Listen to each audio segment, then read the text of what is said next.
Ok. Entonces, el determinante es una operación que se define sobre matrices cuadradas. Recuerden que las matrices cuadradas son aquellas que tienen igual número de columnas e igual número de filas. Nosotros nos vamos a estar centrando en las matrices de 2 por 2, que tendrían esta forma, y en las matrices de 3 por 3, que tendrían esta forma.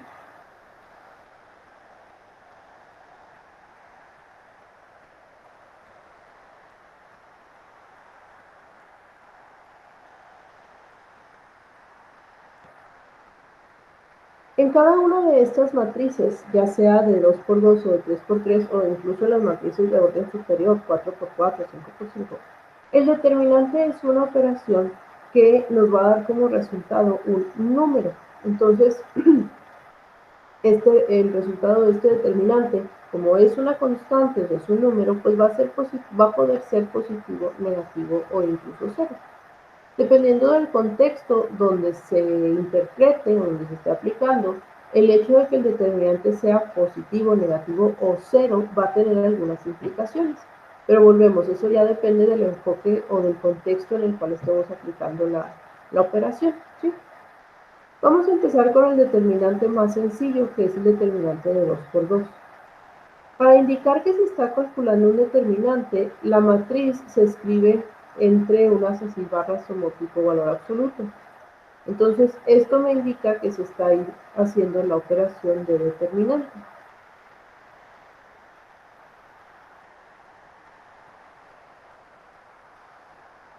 Podemos subir esos temas. A11, A12, A21, A22. El determinante de 2 por 2 es el determinante más sencillo que podemos calcular. Para calcularlo se hace la siguiente operación. Vamos a tomar el elemento 1, 1 por el 2, 2 menos el 1, 2 por el 2, 1. Entonces, el resultado de este determinante sería A1, 1 por A2, 2 menos A1, 2 por A2, 1. Al realizar esta operación, el número que me quede pues va a ser precisamente el valor del determinante que estamos buscando. Entonces, viendo esto con un ejemplo, si tenemos el determinante de la matriz A, ¿sí? Esto va a ser 2 por 4 menos 1 por 3. Es decir, el determinante va a ser 8 más 3, o sea, 8. ¿Okay? Siempre se hace en ese orden la multiplicación y siempre se hace cuando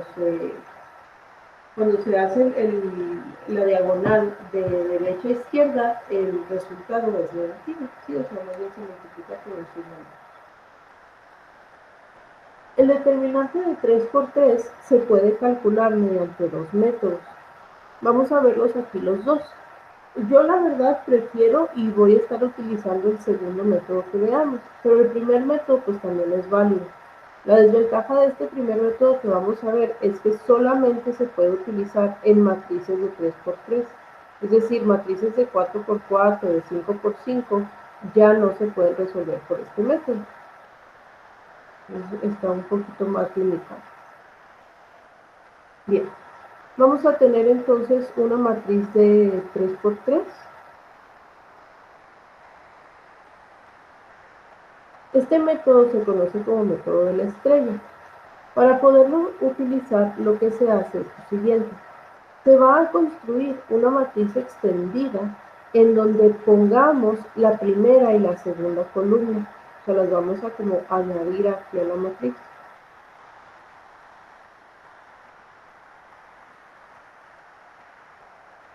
Y para calcular este determinante se va a hacer el producto de las diagonales. Cuando las diagonales vayan de izquierda a derecha, van a ser positivas, y cuando el producto va a ser positivo, y cuando vayan de derecha a izquierda va a ser negativo. Entonces tendríamos, por ejemplo, la primera diagonal va a ser A1, 1 por A2, 2 por A3, 3 más. Es más porque vamos de izquierda a derecha. La siguiente diagonal sería A1, 2 por A2, 3 por A3, 1 más. Hacemos la siguiente diagonal que sería A1, 3 por A2, 1 por A3, 2. Ya que no podemos hacer diagonales completas en esta dirección, invertimos la dirección. Ahora tendríamos esta de aquí, pero como ya vamos en el sentido contrario, entonces ese producto va a ser negativo. Tendríamos entonces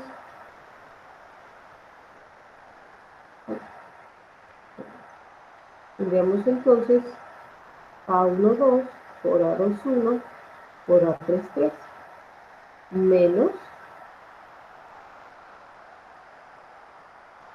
la siguiente diagonal que sería A1, 1 por A2, 3 por A3, 2 menos la última diagonal que sería A1, 3 por A2, 2 por A3, 1. El resultado de esta operación pues me va a dar el resultado de mi determinante. ¿Sí? Vamos a verlo aquí con un ejemplo.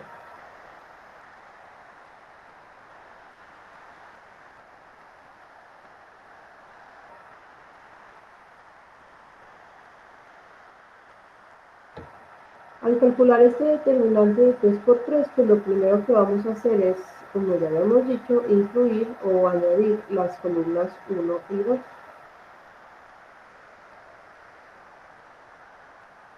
Y entonces vamos haciendo las operaciones correspondientes. ¿Sí?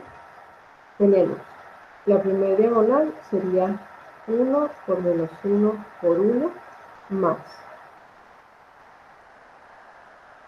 5 por 0 por 4 más 7 por 2, 7 por 2 por 3. Luego vamos en el sentido inverso. Va a ser entonces menos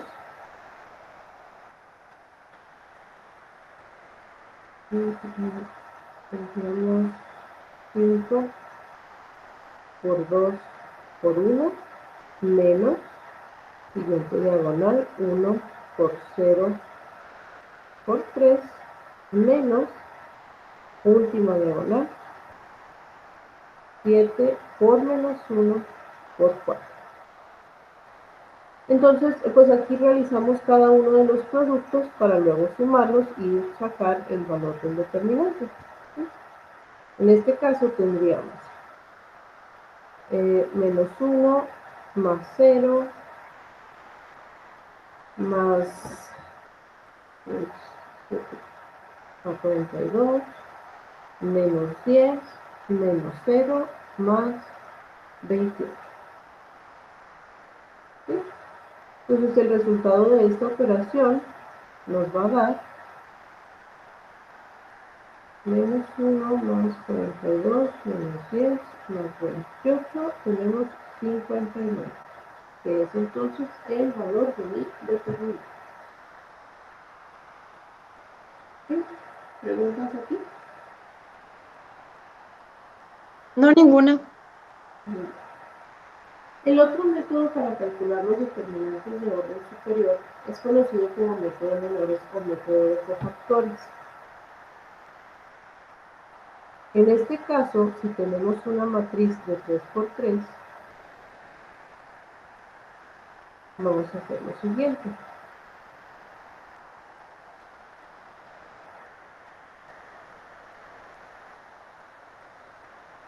Para calcular los menores de una matriz, lo que se hace es que se toma uno de los elementos y se elimina la columna y el renglón que pasan por ese elemento. Entonces, por ejemplo, en esta matriz, si yo tomo el elemento 1, 1, pues voy a eliminar estos elementos y este sería el menor 1, 1. El menor 1, 1 es un determinante de 2 por 2 que me queda al eliminar el primer renglón y la primera columna. ¿Sí? Y así yo puedo calcular un menor para todos y cada uno de los elementos de la matriz. El menor, por ejemplo, 2, 2, pues sería, el menor 2, 2 sería de eliminar el segundo renglón y la segunda columna. Y este menor sería el determinante que me quede con estos elementos. ¿Sí? Entonces, para calcular un determinante de 3 por 3 utilizando menores, por conveniencia, vamos a utilizar el primer renglón. En realidad se puede utilizar el que sea, pero les digo así para como estandarizar un poquito, vamos a utilizar el primer renglón. Y además voy a poner aquí la matriz. Bien. Entonces, este determinante se va a calcular de la siguiente manera. Vamos a tomar cada elemento del primer renglón y lo vamos a calcular su menor. Entonces, para el elemento 1, 1, tendríamos A1, 1 por el menor que resulta, que sería A2, 2, A2, 3, A3, 2, A3, 3, menos. El elemento 1, 2 siempre va a ser negativo. Entonces vamos a tener el elemento 1, 2 por el menor que resulta. Entonces tendríamos 1, 2 por A2, 1, A2, 3, A3, 1, A3, 3. ¿Sí? Y por último tomamos el último elemento, que sería el 1, 3, multiplicado por el menor que resulta. Eso sería más A1, 3 por A2, 1, A2, 2, A3, 1, A3, 2. Fíjense que aquí los signos se van alternando, se toma positivo, negativo, positivo. Esto corresponde a los cofactores del primer renglón. Y entonces para resolver este determinante, pues ya nada más se resuelve el determinante, cada uno de los determinantes de 2 por 2. Tendríamos entonces A1, 1 por A2, 2 por A2, 3, no sé, pues 3, 3. A2, 2 por A3, 3 menos A2, 3 por A3, 2. ¿Sí? Siguiendo el orden de los determinantes de 2 por 2. Luego, menos A1, 2 por A2, 1 por A3, 3 menos A2, 3 por A3, 1 más A1, 3 por este determinante. Sería A2, 1 por A3, 2 menos A2, 2 por A3. Entonces, en este método, en el método de menores de factores, pues al final lo que vamos a resolver son determinantes de 2 por 2, que son los determinantes más sencillos que podemos plantear. Vamos a verlo entonces con un ejemplo.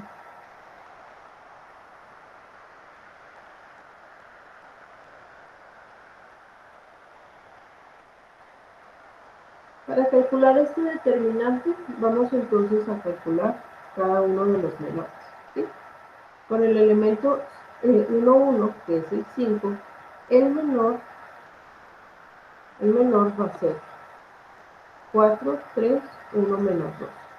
Luego, menos el siguiente elemento que es el menos 1, y el menor que resulta aquí, pues va a ser 2, 3, 1 menos 1, más 0 por el menor que resulta del elemento 3, 3, que sería 2, 4, 1, 1. ¿Ok? Y entonces pues resolvemos cada determinante de 2 por 2. Aquí esto sería 4 por menos 1, va a ser menos 4, menos 3 por 1, 3. Luego aquí menos por menos 1 pues va a ser positivo, y nos queda 2 por menos 1 menos 3 por 1. Aquí en este caso, independientemente del valor del determinante, como se está multiplicando por 0, pues va a ser 0. Así que ya no lo tengo que calcular.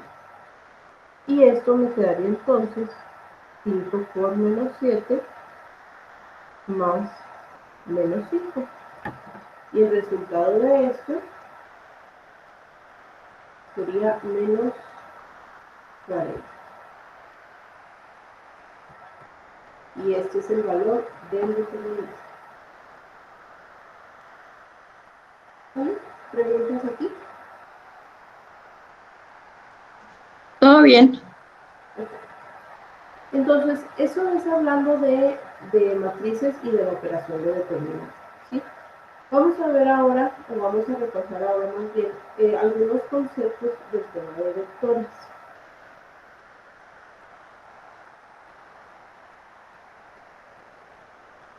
Hasta ahorita creo que se han estudiado vectores, si es que los han estudiado, pero principalmente en el plano. Vamos ahora a darles un enfoque en el espacio.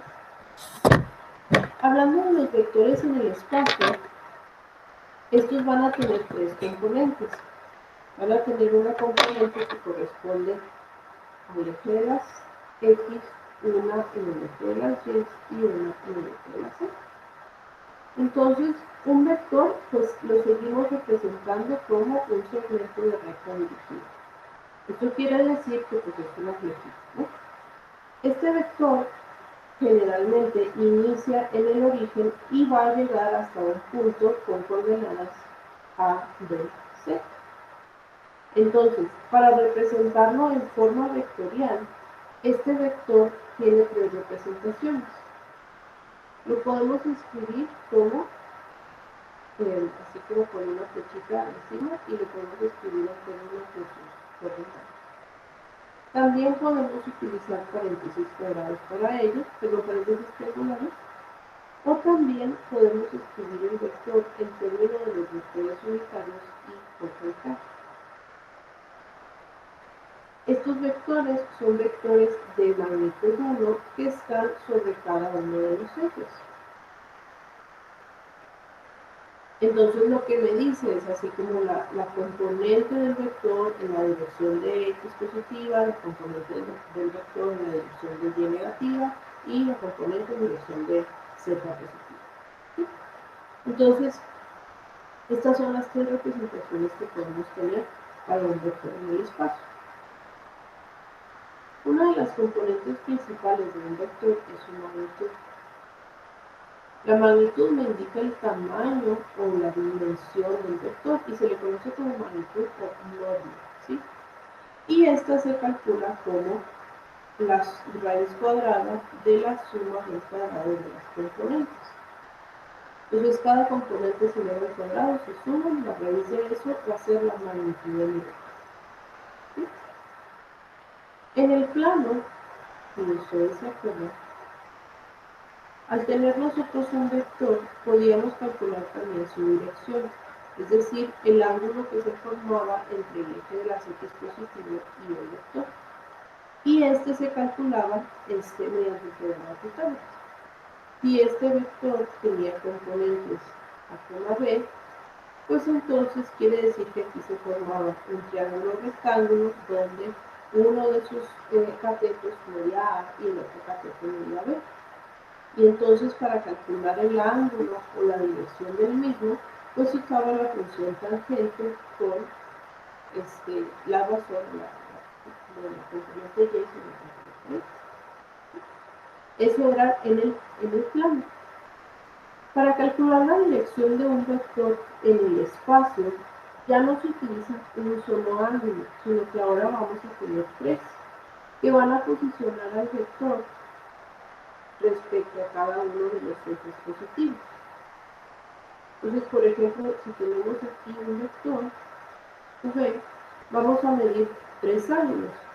Un ángulo que se mide respecto al eje de las X, llamado alfa. Otro ángulo se va a medir respecto al eje de las Y positivo, que se va a llamar beta.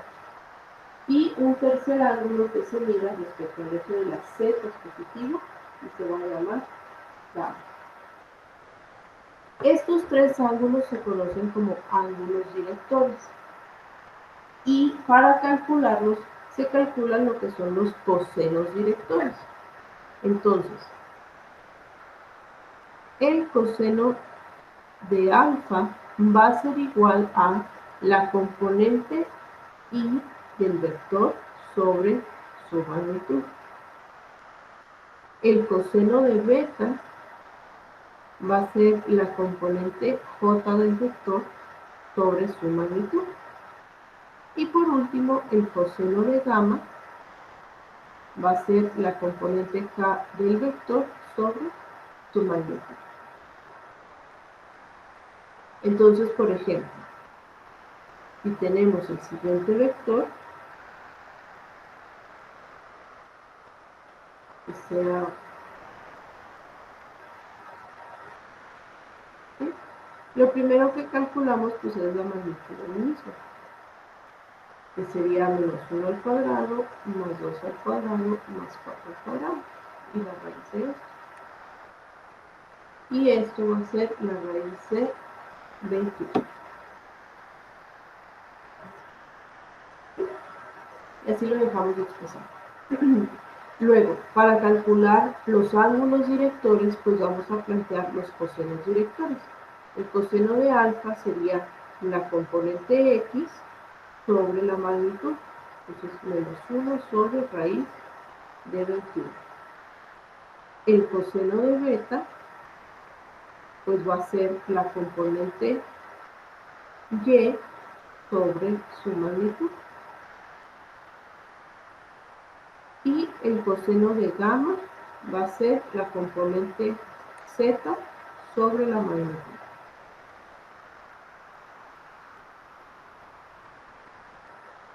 Así entonces, alfa, por el primer ángulo director, pues va a ser el arco coseno de menos 1 sobre raíz de 21, que nos va a dar 102.6 grados.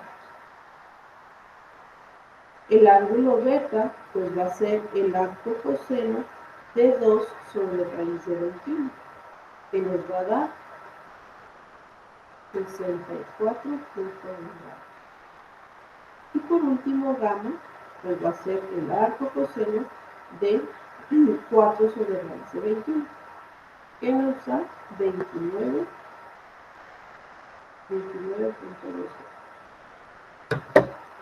Esos son entonces los ángulos directores que me indican la posición de mi vector respecto a cada uno.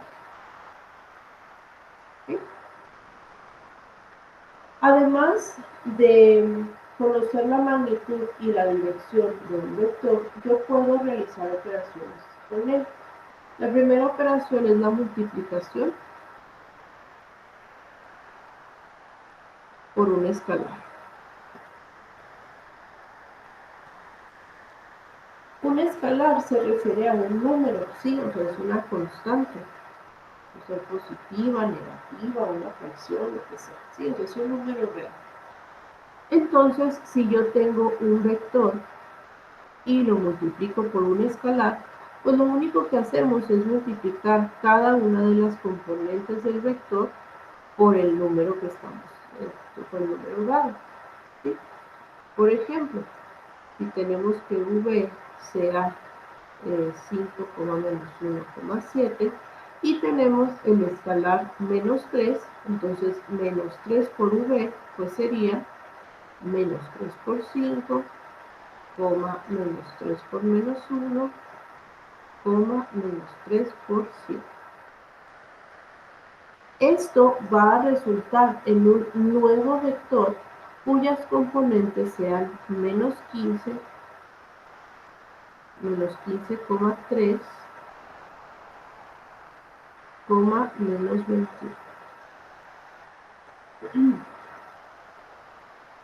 Dependiendo del valor del escalar que tengamos, va a ser lo que le suceda al vector gráficamente. Entonces, por ejemplo, vamos a tener aquí un vector v. ¿sí? Si el escalar por el cual yo estoy multiplicando es negativo, entonces lo que va a suceder con el vector resultante es que va a invertir su dirección, es decir, se va a ir hacia el otro lado, ¿sí? Si el escalar por el cual estoy yo multiplicando es mayor a 1, entonces el vector va a aumentar su magnitud, es decir, va a ser en la misma dirección, pero va a ser un vector más grande. Y si el escalar por el cual yo multiplico es positivo, pero menor a 1, o sea, una fracción, un tercio, un medio, entonces el vector va a mantener su dirección, pero va a ser más pequeño. ¿Sí? Entonces esos son los tres casos de multiplicación por escalar. Luego, otras operaciones que se pueden realizar con los vectores son la suma y la resta.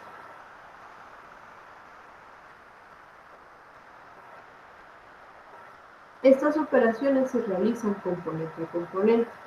Entonces, por ejemplo, si tenemos un vector v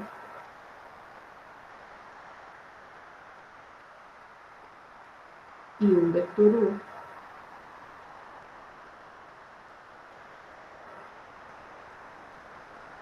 ¿sí? Si nosotros hacemos la suma de estos vectores, entonces lo que vamos a hacer es sumar cada una de sus componentes. Esto sería A1 más A2i, B1 más B2j y C1 más C2k. Y si hacemos la resta de los mismos, pues lo que vamos a estar haciendo es precisamente la resta de cada componente. Entonces esto sería, por ejemplo, A1 menos A2i más B1 menos B2j y C1 menos C2k. En la suma, como es una operación conmutativa, pues no importa si hacemos v más u o u más v, el resultado es el mismo. Pero en la resta sí importa el orden en el que se está efectuando la operación, ¿sí? No es lo mismo v menos u que u menos v. Entonces, por ejemplo, tenemos los siguientes vectores.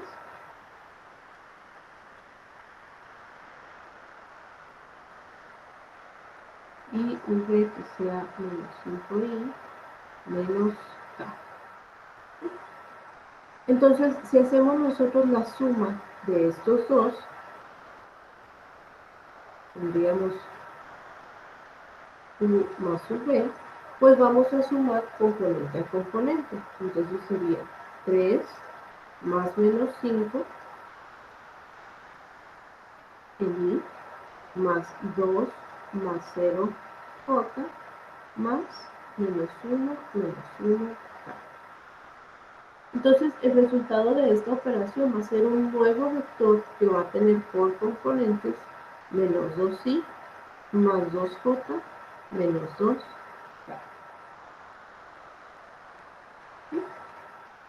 Y si hacemos la resta, pues nada más, ¿no? O sea, nos restamos. U menos v sería menos 5 menos 3i más 0 menos 2j más menos 1 menos menos 1k. Se hace la resta componente a componente. Y el resultado va a ser un nuevo vector, ¿sí? Que va a tener por componentes menos 8i menos 2j. ¿Ok? ¿Dudas? Todo bien.